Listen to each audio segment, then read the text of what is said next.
naniniwala ako kasi nakakita na ako. Noong araw, meron kaming namatay na producer sa newsroom. Nagkataon, nakabakasyon ako. So hindi ako nakapunta sa wake niya. And then one morning, while I was preparing to go to my morning show, alam mo yung experience, ganun pala yun.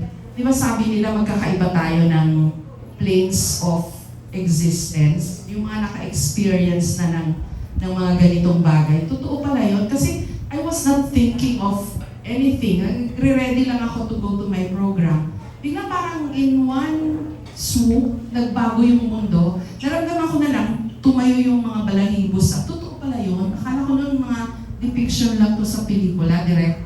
Totoo pala yun. Yung parang lumamig yung batok mo, tapos parang tumayo yung mga buhok mo. Parang nag-iba ka ng plane ng existence. Parang may gumanon, click! Tapos parang nag-iba yung mundo. Tapos kasi I was trying to open my drawer, pag tingin ko na paakyat, hindi ko alam kung literally or physically nakita ko siya, pero nagtataka ako, bakit may na-imprint na image sa isip ko? Yung colleague ko na namatay, passed through my cubicle, tapos tumingin siya sa akin, naalala ko pa yung suot niya short sleeves na polo. Siguro it was his way of saying na, uy, hindi mo ako dinalaw. Kasi nakabakasyon ako nung namatay siya, na-heart attack siya, biglaan. So, okay na rin, nagparamdam siya sa akin. Pero doon ko napatunayan, totoo pala yung multo.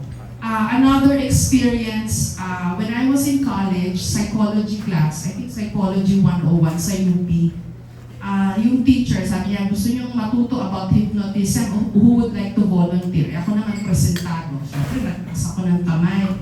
Na-hypnotize ako in class. So little did I know, later ko na lang nalaman na pagka ganun pala, nabubuksan daw yung third eye mo. Malay ko naman, I raised my hand innocently.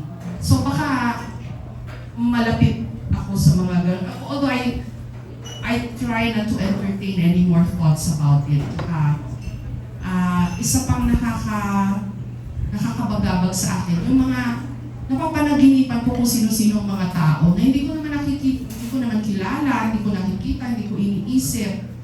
Recently, a dead parent of a colleague in the newsroom. So, para na lang mawala yung sa konsensya ko, sabi ko, huy, napanaginipan ko nanay mo, ganyan-ganyan daw. So, mga ganong experience. So, baka nga raw, may nabuksan na third eye sa akin. Pero ayaw ko na silang i-entertain. Tama na yung mga nakakatakot na nangyayari sa lipunan natin ngayon. Okay.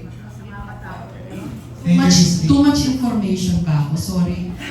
Okay lang po, Jess.